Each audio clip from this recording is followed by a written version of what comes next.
আজকে আপনাদের জানাবো মানুষ অবৈধ মরণ ব্যাধি এই অবৈধ প্রেমগুলা এবং পরকীয়া কেন করে। আপনি জানলে অবাক হয়ে যাবেন যে মানুষ আগে অবৈধ কাজে কেন যায় আর বৈধ কাজে কেন যায় না, বৈধ কাজ থেকে মানুষ কেন দূরে থাকে।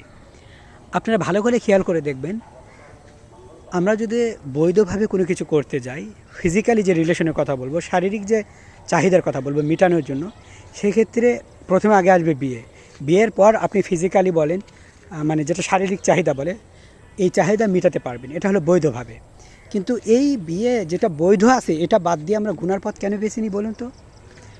যেখানে সওয়াব হওয়ার কথা, নেকি হওয়ার কথা, এটা বাদ দিয়ে আমরা গুনার পথ কেন বেছে নিই? মূলত এর প্রধান কারণ হলো যে বৈধ জিনিস বাদ দিয়ে অবৈধ জিনিসের পিছনে আমরা এই জন্য হাঁটি।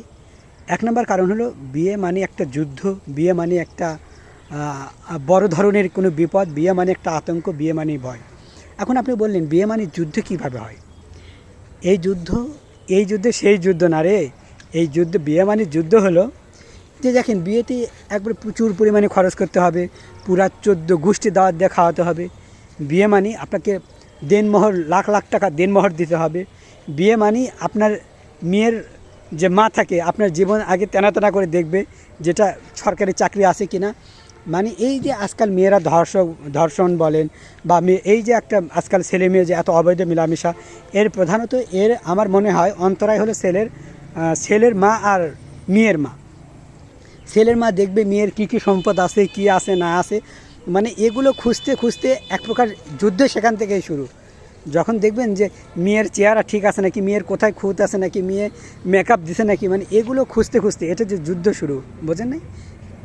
এরপরে এখন আসলে মেয়ের মা, ছেলে সরকারি চাকরি করে কিনা, ছেলে মেয়ের সাথে ফিটফাট হবে কিনা, ছেলের গাড়ি বাড়ি আছে কিনা, মানে এরকম দেখতে দেখতে আপনি একবার ছেঁকানাকা হয়ে যাবে।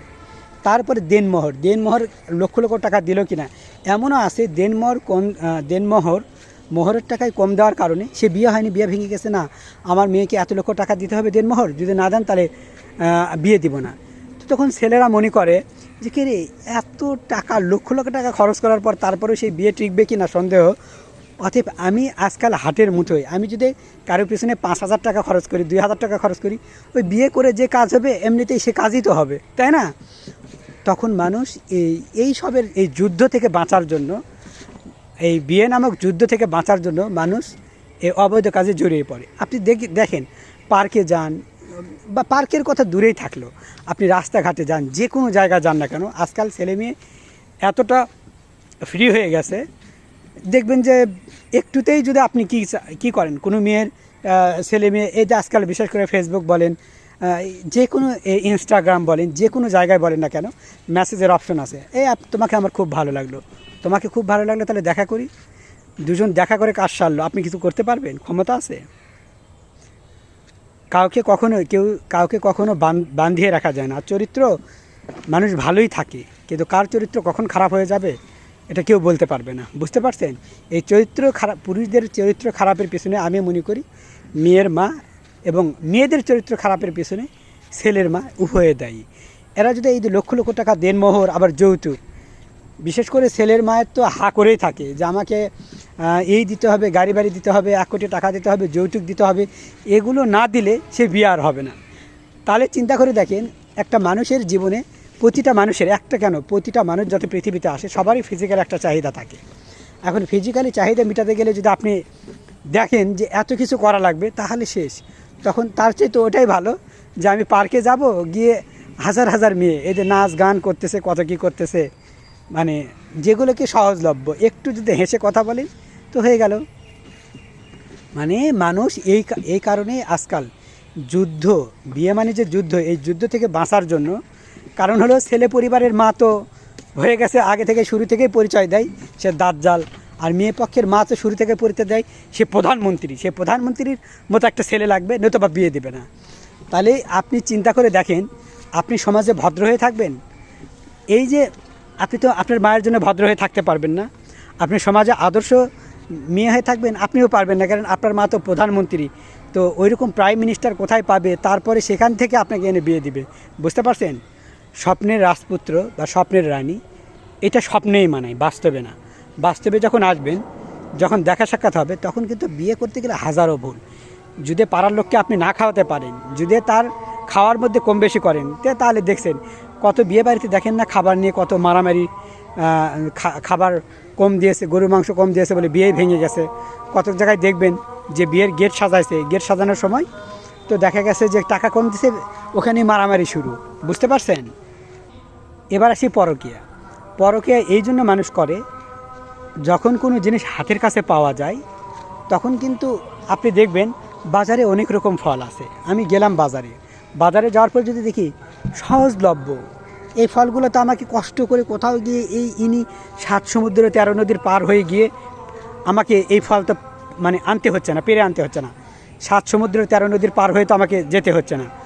এটা হলো আমরা এখন যেহেতু মোবাইল যখন হাতের কাছে আসে, যখন ফেসবুক আছে, টুইটার বলেন, ইনস্টাগ্রাম বলেন, তারপরে টিকটক বলেন, যে কোনো অ্যাপস, এই অ্যাপসের মাধ্যমে এখন ঘরে বসেই আপনি পেয়ে যাচ্ছেন। যেরকম দেখেন না, এই যে যারা আমরা অনলাইনে অর্ডার করি ঘরে বসে আপনি পেয়ে যাবেন। এই যে আজকাল এরকম ঘরে বসেই যখন আমরা ছেলে মেয়ে উভয়কে পেয়ে যাচ্ছি, উভয়ে হাই লিখলাম, দুজন আমাদের সাথে সাথে কথা, চলো আমরা দেখা করি, ডেটে যাই, তারিখ ঠিক করলাম, দুজন চলে গেলাম, দুজন চলে গিয়ে সেখানে কাজ হয়ে গেল। তাহলে চিন্তা করে দেখুন তো পরকীয়ায় মানুষ কেন জড়াবে না? এটা একটা সহজলভ্য হওয়ার কারণে আজকাল যেহেতু মানুষকে যেরকম এই জিনিসগুলা মানুষকে সহজে একজনের আরেকজনের সাথে কানেক্ট করে দিয়েছে, দুনিয়াকে সহজ করে দিয়েছে, ঠিক তদ্রূপ পরকীয়ায় আসক্ত ব্যক্তিরা এতটা সহজ হয়ে গেছে, এটা সহজলভ্য হয়ে গেছে যে এটা আমরা ভালো কাজের পরিবর্তে খারাপ কাজে ব্যবহার। আপনি এখন বলবেন যে তোমাকে খারাপ কাজে কে ব্যবহার করতে বলছে?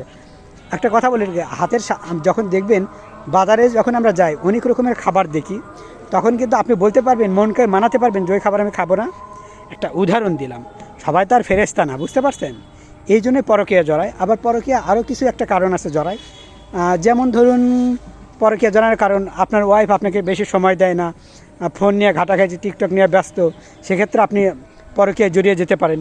অথবা অনেক হাজব্যান্ড আছে ওয়াইফ তার বউকে সময় কম দেয়, দেখা গেছে যে সে বন্ধুবান্ধব বা বান্ধবী নিয়ে বেশি সময় কাটায়, বইয়ের সাথে সময় কাটাতে সে ইচ্ছুক না, বেশি ভালো মতো বেশি মানে অর্থাৎ বেশি সময় কাটাতে চায় না। তো দেখা গেল বউ দেখছে আমার স্বামী আমাকে টাইম দিচ্ছে না, ওর মতো আছে, আমি আমার মতো থাকি, তখন ও কারোর সাথে প্রেমে লেগে গেল। এই ক্ষেত্রে ছেলে মেয়ে উভয়েই পরকীয়ায় জড়িয়ে পড়ে।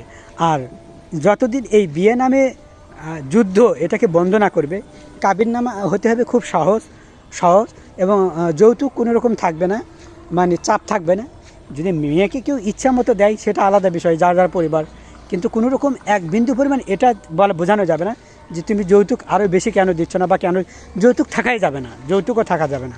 ভালোবাসায় এই প্রেম করার সময় তোমরা নাকি বলো 7 জন্ম কি 7 জন্ম, এটা তো 7 জন্ম হলাম না, যাই হোক, যে জন্ম থেকে মৃত্যু পর্যন্ত তোমার হাত দাঁড়িয়ে থাকবো, এরপরেও সেই বিয়ে টিকে না। বুঝতে পারছেন? এর পিছনে অনেক কারণ আছে। আমি যেহেতু এটা পর্ব আকারে নিয়ে আসলাম, আমি দ্বিতীয় পর্ব তৃতীয় পর্ব যদি সময় পাই এগুলো পর্ব আকারে নিয়ে আসবো, সেই জায়গায় আপনারা দেখে থাকবেন। এত সুন্দরভাবে বিশ্লেষণ করার চেষ্টা করব, একদম পানির মতো সহজ। আশা করি আপনাদের অনেক ভালো লাগবে এবং এখান থেকে অনেক কিছু আপনারা জানতে পারবেন। ভালো থাকবেন, দেখা হবে আগামী পর্বে। আল্লাহ হাফেজ।